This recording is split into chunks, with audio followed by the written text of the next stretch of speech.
Oke, jadi kita akan mulai, kita punya pelajaran seri mengenai bagaimana caranya untuk menerima hujan awal dan hujan akhir. Dan apa alasannya mengapa Tuhan menahan hujan untuk dicurahkan kepada umat Tuhan. Itu kira-kira gambaran seri daripada pelajaran yang kita akan pelajari. Dan inilah bagian pertama. Dan saya antisipasi kita akan ada kira-kira 3 bagian video ini. Ya, dan inilah bagian pertamanya. Oke. Kita mulai di buku Maleakhi. Dikatakan di sini, umat Tuhan merampok Tuhan dalam hal tithes dengan offerings. Yang saya mau tekankan di sini bukan tithes dengan offerings bagaimana yang kita sudah tahu adalah perpuluhan dan persembahan, tetapi dalam bentuk offerings. Nah, ini bukan offerings selain perpuluhan itu, bukan itu yang saya mau fokus. Tapi offerings yang kita bisa mengerti kalau kita baca di Roma 12 ayat 1. Dikatakan di sini, by the mercies of God that ye present your bodies a living sacrifice, holy, acceptable unto God. Jadi kita perlu untuk mempersembahkan kita punya tubuh sebagai korban yang hidup. Nah, ini kata present adalah mempersembahkan. Persembahan. Artinya persembahan kita yang Tuhan inginkan adalah kita. Tentu saja kita perlu mempersembahkan diri kita, bukan hanya fisiknya yang sehat, tetapi kita punya pikiran pun, kita punya mind pun perlu sehat. Kita nggak bisa mempersembahkan tubuh kita sakit-sakitan, apakah itu pengertian spiritualnya atau physical kan? Kita harus sehat, spiritual dengan physical. Dan kita merampok Tuhan kalau kita tidak mempersembahkan tubuh kita, pikiran kita sehat. Dalam hal itu kita merampok Tuhan. Baik? Dalam hal itu. Dan jikalau umat Tuhan mempersembahkan diri kita sebagaimana yang bisa diterima oleh Tuhan, maka Tuhan akan membukakan the windows of heaven, jendela-jendela di langit, dan mencurahkan berkat, sehingga saking banyak berkatnya kita nggak tahu mau terima di mana lagi atau bagaimana lagi terimanya, saking banyaknya berkat yang Dia siap untuk curahkan kalau kita mempersembahkan diri kita sebagai living sacrifice yang Tuhan bisa terima. Okay? Di Lukas 21 ayat 4 dikatakan, ada seorang yang miskin dan dia meletakkan dia punya persembahan di pundi-pundi persembahan, kalau nggak salah bahasa Indonesianya. Tetapi jumlahnya sangat sedikit dibandingkan dengan orang lain yang kaya, di mana orang ini meletakkan dia punya persembahan yang jumlahnya jauh lebih besar daripada wanita ini. Tetapi Tuhan bilang, persembahan daripada wanita ini yang diterima oleh Tuhan, karena bukan jumlah yang dibandingkan dengan orang yang kaya punya jumlah yang dihitung, tetapi walaupun jumlahnya sedikit dibandingkan dengan jumlah persembahan orang lain, wanita ini memberikan segala-galanya yang dia miliki dalam kehidupannya. Dan itulah dia punya persembahan, di mana persembahannya jauh lebih besar daripada orang-orang yang kaya yang mempersembahkan mereka punya persembahan. Karena orang-orang yang kaya ini tidak mempersembahkan segala-galanya. Sementara wanita ini mempersembahkan segala-galanya, walaupun dibandingkan dengan orang-orang yang kaya jauh lebih sedikit.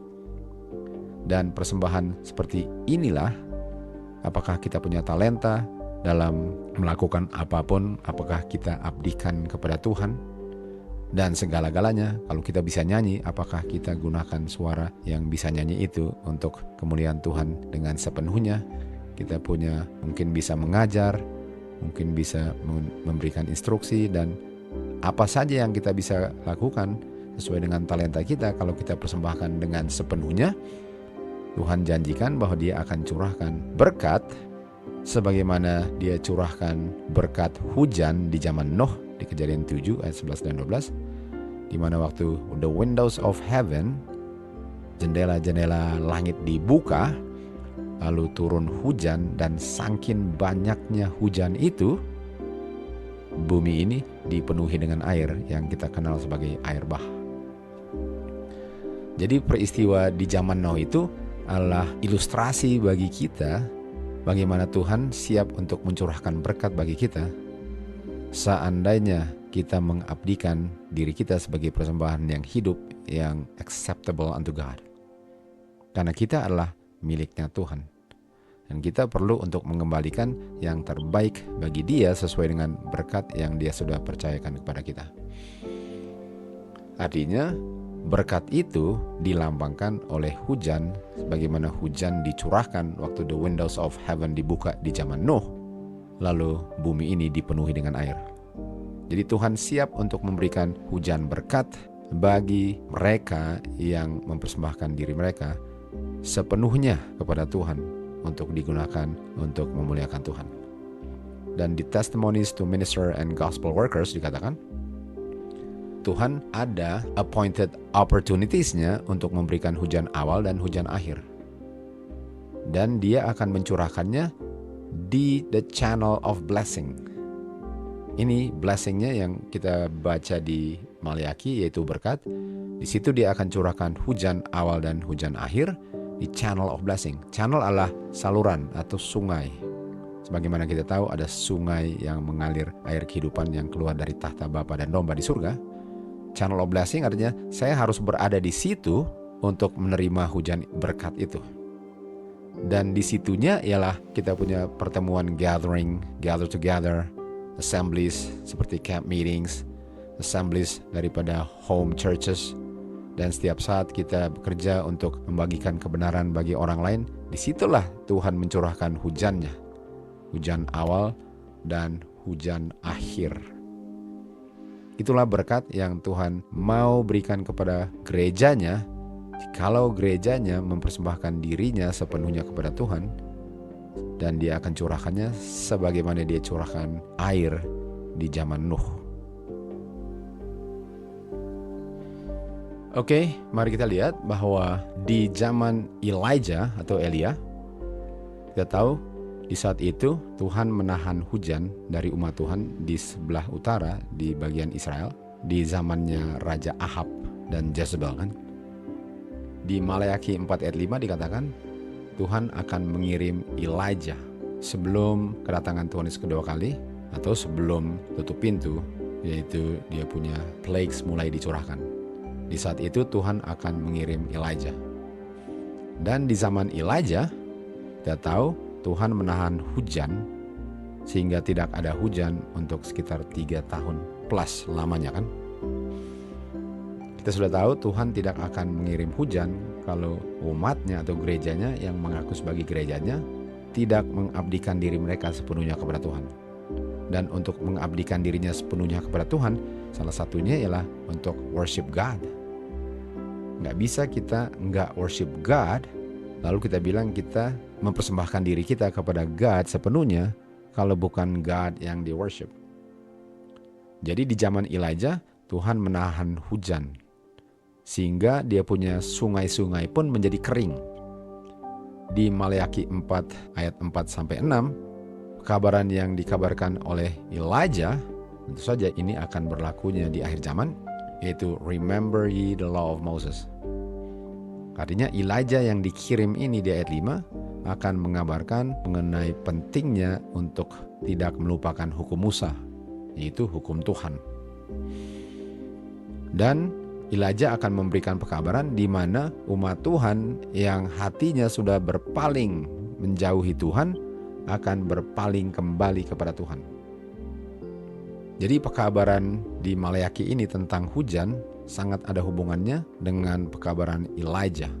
Karena di Elijah punya zaman juga terjadi musim kering di mana Tuhan tidak mengirim atau mencurahkan hujannya yang adalah lambang daripada umat Tuhan kekeringan spiritualnya. Karena mereka tidak mempersembahkan diri mereka sepenuhnya kepada God. Jadi kita mau lihat kenapa tidak ada hujan di zamannya Elijah. Spesifiknya kenapa tidak ada hujan, kenapa Tuhan menahan hujan di zamannya Elijah. Kita tahu waktu Ahab bertemu dengan Elijah, dia menanyakan kepada Elijah, Setelah Tuhan menahan hujan untuk 3 tahun plus di zamannya Ahab, Ahab menanyakan kepada Elijah, apakah engkau penyebab kekacauan yang terjadi di Israel di mana tidak ada hujan? Apakah engkau penyebabnya kenapa tidak ada hujan untuk beberapa tahun ini? Ini jawabannya daripada Elijah yang akan menunjukkan mengapa Tuhan menahan hujan di zamannya Ahab. Bukan saya penyebabnya kenapa Tuhan menahan hujan di Israel, tapi kamulah penyebabnya. Dan bukan cuma kamu, tetapi your father's house. Kita tahu house melambangkan gereja. Artinya kamu dan kamu punya gereja lah yang menyebabkan kenapa tidak ada hujan di Israel. Dan kamu pun sudah melupakan hukum-hukum Tuhan. Dan kamu pun sudah menyembah Baal. Artinya alasannya kenapa nggak ada hujan ialah karena Ahab dengan dia punya father's house atau gerejanya sudah melupakan hukum Tuhan. Dan sekarang mereka menyembah Baal. Dan itulah sebabnya kenapa Tuhan menahan hujan di zamannya Ahab atau zamannya Elijah. Nah, waktu dibilang kamu telah melupakan atau tidak mentaati hukum-hukum Tuhan lagi, kita tahu hukum pertama daripada 10 hukum ialah thou shalt have no other gods before me. Hukum pertama mengatakan kamu nggak boleh ada gods yang lain selain aku. Kamu nggak boleh ada gods, dan ini gods adalah jamak. Kamu nggak boleh sembah gods yang jumlahnya lebih dari 1, karena yang perlu disembah adalah aku. Itu hukum pertama. Hukum pertama mereka langgar karena Elijah bilang kamu telah forsake hukum-hukum Tuhan, termasuk hukum pertama, di mana mereka sembah other gods. Waktu mereka sembah Baal, mereka sembah other gods. Gods yang jumlahnya lebih dari 1. Dan apalagi hukum yang mereka forsake selain hukum pertama daripada 10 hukum, dikatakan di 2 Tawari 7 ayat 19, kamu telah berpaling dari Tuhan dan forsake my statutes and my commandments. Ini sama dengan pekabaran Elijah di Maleakhi 4. Kamu telah forsake statutes-nya Tuhan dan perintah-perintahnya Tuhan.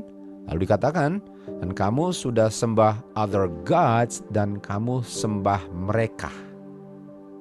Nah, other gods ini jumlahnya lebih dari 1, kan dibilang kamu sembah mereka. Sementara yang kamu harus sembah adalah aku tunggal. Mereka lebih dari 1. Dan itulah sebabnya kenapa di Israel di sebelah utara Tuhan menahan hujan, karena mereka sudah lupa Tuhan punya statutes dan commandments, termasuk mereka sembah lebih dari 1 God, sementara yang perlu disembah hanyalah 1 God. Kamu sembah mereka, sementara kamu harus sembah aku. Di Maleakhi 4 ayat 4 dan 6 kita lihat dikatakan, ingat hukum Musa dengan dia punya statutes. Itu sebabnya mereka tidak menerima hujan, karena mereka sudah melupakan the statutes dan tidak menyembah God. Di Hosea 4 ayat 6 dikatakan, umat Tuhan dibinasakan karena mereka tidak memiliki pengetahuan. Apa pengetahuan yang mereka tidak miliki? Tentu saja mereka nggak tahu siapa God, sehingga yang mereka sembah adalah gods. Dan umat Tuhan dibinasakan karena mereka nggak memiliki pengetahuan itu, dan juga mereka telah melupakan hukum-hukumnya God. Makanya Elijah bilang, kamu telah forsake hukum-hukumnya God, sehingga kamu tidak terima hujan. Mereka tidak menerima berkat. Mereka tidak dicurahkan hujan awal dan hujan akhir yang dilambangkan oleh hujan di zamannya Nuh dan di zamannya Elijah. Di 1 Korintus 8 ayat 6 dikatakan, Rasul Paulus katakan, ada 1 God yaitu Bapa. Sementara doktrin Trinitas, saya baca dari adventist.org mengenai pengakuan mereka akan doktrin Trinitas ini, dikatakan ada 1 God. Tapi 1 God ini terdiri dari Bapa, Anak, dan Roh Kudus. Ini other gods-nya. Ini worship them-nya. Di 2 Tawari 7:19, kamu serve other gods, jumlahnya lebih dari satu, dan kamu serve atau worship them, mereka. Sementara doktrin Trinitas mengajarkan ada satu God yang terdiri dari Bapa, Anak, dan Roh Kudus. Ini other gods-nya dan ini them-nya yang di-worship. Dan ini sebabnya mereka tidak menerima hujan awal dan hujan akhir. Jadi nggak bisa kalau umat Tuhan tidak worship one true God, itu Bapa melalui anaknya, tetapi worship other gods, yaitu worship them, lalu mengharapkan untuk dicurahkan hujan awal dan hujan akhir. Ini adalah apa yang terjadi di zamannya Elijah, waktu Tuhan tidak mengirim hujan karena mereka worship Balaam, mereka worship other gods, mereka worship them. Dan mereka pun sudah melupakan statutes dengan judgments, sehingga mereka udah forsake the commandments of God. Ini sebabnya Tuhan menahan dia punya hujan awal dan hujan akhir. Ini sebabnya. Jadi waktu umat Tuhan di sebelah utara, di bawah pemerintahan Ahab, yang mana istrinya adalah Jezebel, dan Jezebel ini adalah the daughter of Ethbaal, Raja Sidonians. Sekarang Ahab yang adalah umat Tuhan, karena dia menikah kepada Jezebel, anak daripada Ethbaal, sekarang mereka worship Baal, worship other gods, worship them. Dan itu sebabnya mereka tidak terima hujan. Dan hujan itu melambangkan Roh Kudus tentu saja. Mereka tidak menerima Roh Kudus. Roh Kudus tidak diberikan kepada umat Tuhan yang worship other gods. Di Wahyu 17 diilustrasikan pernikahan antara Ahab dengan Jezebel sebagai fornication atau percabulan. Dan wanita ini dibilang adalah pelacur, dan dia melacurkan dirinya dengan raja-raja bumi. Ini sama dengan Jezebel, dengan Ahab, dan mereka melakukan percabulan. Dan di dahi daripada wanita ini atau gereja tertulis nama Mystery Babylon the Great. Artinya hasil percabulan ini di dahi yang kita tahu melambangkan karakter, tertulis mystery. Artinya wanita yang pelacur ini, di mana Jezebel adalah contoh daripada percabulan itu dengan Ahab, karakternya adalah karakter mystery. Karakter mystery. Nah, mystery artinya nggak dikenal, nggak dimengerti, nggak diketahui. Babylon the Great. Nah, kita baca di Catechism of the Catholic Church 234, mystery ini adalah mystery daripada the most holy Trinity. Artinya mystery adalah Trinity. Artinya di dahi atau karakter daripada gereja yang melakukan percabulan ini, mereka sembah other gods-nya adalah sembah the triune God, yang terdiri dari Father, Son, dengan Holy Spirit. Sementara hanya ada satu God, itu Father, dan kita harus worship God, yaitu Father, melalui anaknya. Sementara mereka worship other gods, yaitu worship them, yang terdiri dari Bapa, Anak, dan Roh Kudus. Dan itulah sebabnya di zaman Ahab mereka tidak menerima hujan, yang melambangkan berkat yang Tuhan mau curahkan dalam bentuk rohnya, yang adalah kekuatan bagi gerejanya untuk tidak melayani dan menaklukkan dosa. Kita baca di Spirit of Prophecy volume 4 halaman 277 paragraf 2 dikatakan, waktu gereja-gereja bersatu dalam points iman atau doktrin, yang mana points iman ini dipelihara oleh semua gereja-gereja ini, artinya di saat gereja-gereja menganut satu doktrin yang semua gereja pelihara juga, gereja-gereja ini akan mempengaruhi kuasa sipil untuk memaksakan undang-undang daripada institusi gereja itu. Artinya doktrinnya akan dibikin undang-undang. Dan di saat itu, gereja-gereja Protestan di Amerika akan membentuk an image daripada beast atau hierarkinya Roma. Artinya persekutuan antara gereja dengan kuasa sipil, di mana gereja ini satu semuanya dalam doktrinnya, itu akan membuat an image of the beast. Dan apa yang terjadi? Gereja yang worship the only true God akan dianiaya. Artinya kita tahu bahwa church waktu bergabung dengan state, hasilnya umat Tuhan dianiaya. Sebagaimana Elijah dituduh sebagai pengacau Israel dan dituduh sebagai penyebabnya kenapa tidak ada hujan untuk 13 tahun di zamannya Elijah kan. Nah pertanyaannya, apa doktrin yang semua gereja ini setujui dan pelihara sebagai doktrinnya?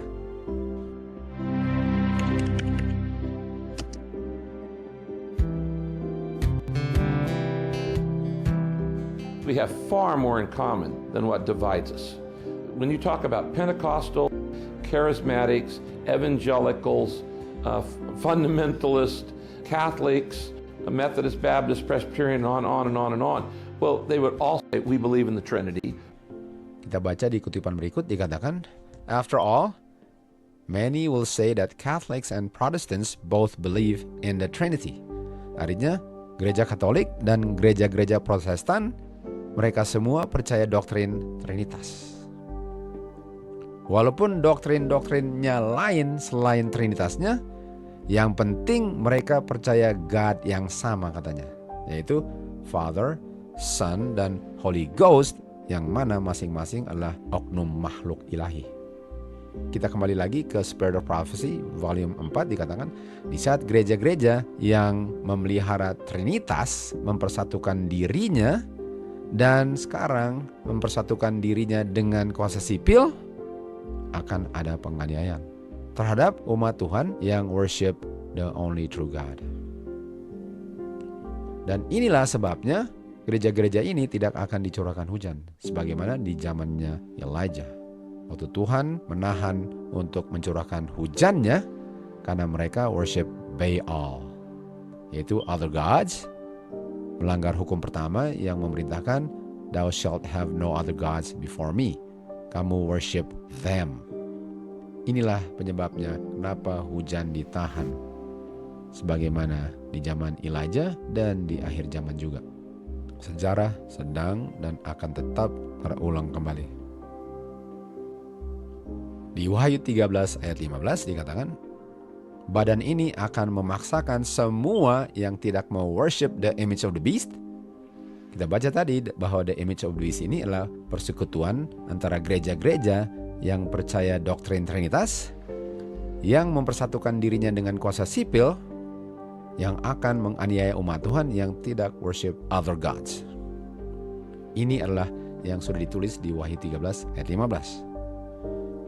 Sebagaimana Elijah mau dianiaya, demikian juga umat Tuhan di akhir zaman yang mengabarkan pekabaran yang dikabarkan oleh Elijah di Maleakhi 4 akan juga dianiaya karena alasan yang sama. Akan dituduh kepada mereka bahwa mereka adalah penyebab kenapa ada bencana-bencana alam di dunia ini. Kita baca di Great Controversy halaman 590 dikatakan, kelompok yang menyebabkan kenapa Tuhan mengirim atau mengizinkan bencana alam di bumi ini akan menuduh semua troubles mereka dan mengatakan bahwa ini disebabkan oleh umat Tuhan yang menurut hukum-hukum Tuhan, dan penurutan mereka terhadap hukum Tuhan ini adalah tuduhan terhadap mereka di mana mereka melanggar hukum Tuhan. Artinya umat Tuhan yang setia dituduh sebagai penyebab bencana alam yang sedang dan akan tetap terjadi sampai Tuhan datang. Bukankah hal ini sudah pernah terjadi di zamannya Ahab dan Elijah? Padahal penyebabnya daripada bencana alam, sebagaimana nggak ada hujan di zamannya Elijah, adalah karena mereka worship other gods. Sebagaimana banyak dunia Kristen pun sedang worship other gods. Dan akan dinyatakan bahwa orang-orang ini sedang offend God, membuat God marah, karena mereka tidak mau memelihara kekudusan hari Minggu. Dan dosa inilah, dosa apa? Dosa ini di mana mereka tidak memelihara kekudusan hari Minggu adalah penyebabnya kenapa bencana alam tidak akan berhenti, sehingga mereka harus membuat undang-undang untuk memaksakan semua orang di bumi ini untuk memelihara kekudusan hari Minggu agar bencana-bencana alam ini akan berhenti. Sebagaimana di zamannya Elijah, agar musim kemaraunya berhenti.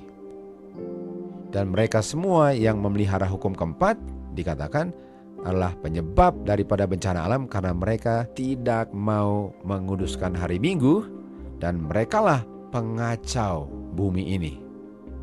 Dan hal ini sudah pernah dikatakan oleh Ahab waktu dia menuduh Elijah sebagai pengacau Israel yang menyebabkan tidak ada hujan untuk 3 tahun lamanya. Dan umat Tuhan di akhir zaman akan dituduh untuk tidak mau restore atau memulihkan kembali berkat surgawi dan kemakmuran temporal prosperity. Kita tahu Trump selalu bicara tentang make America great again. Itu adalah make temporal prosperity, untuk mengembalikan masa jaya dan damai. Sehingga mereka nggak pernah bisa memperoleh dia punya masa temporal prosperity karena bencana alam ini malahan membinasakan bumi ini. Sehingga umat Tuhan yang tidak memelihara kekudusan hari Minggu akan dituduh sebagaimana Elijah dituduh sebagai penyebab daripada bencana alam. Sementara yang menyebabkannya adalah orang-orang yang worship other gods, sebagaimana Ahab dan Israel worship Balaam, yaitu other gods. Dan di 1 Raja-Raja 18:13 dikatakan, Jezebel di zaman Elijah membunuh nabi-nabi Tuhan. Karena mereka marah kepada Elijah yang mereka tuduh sebagai penyebab daripada bencana alam di mana tidak ada hujan. Dan karena mereka tidak bisa temukan Elijah, nabi-nabi Tuhan yang lainnya lah yang dibunuh. Setiap kali ada persekutuan antara gereja dengan kuasa sipil di mana gereja ini memiliki satu doktrin persamaan, yaitu worship other gods, umat Tuhan akan dituduh sebagai penyebab bencana alam yang sebenarnya disebabkan karena umat Tuhan sudah forsake the commandments of God, di mana mereka worship other gods. Sementara hukum pertama bilang, thou shalt have no other gods before me.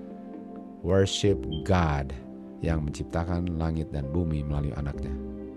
Ini adalah bagian pertama daripada seri kita, akan dilanjut di bagian kedua nanti. To God be the glory.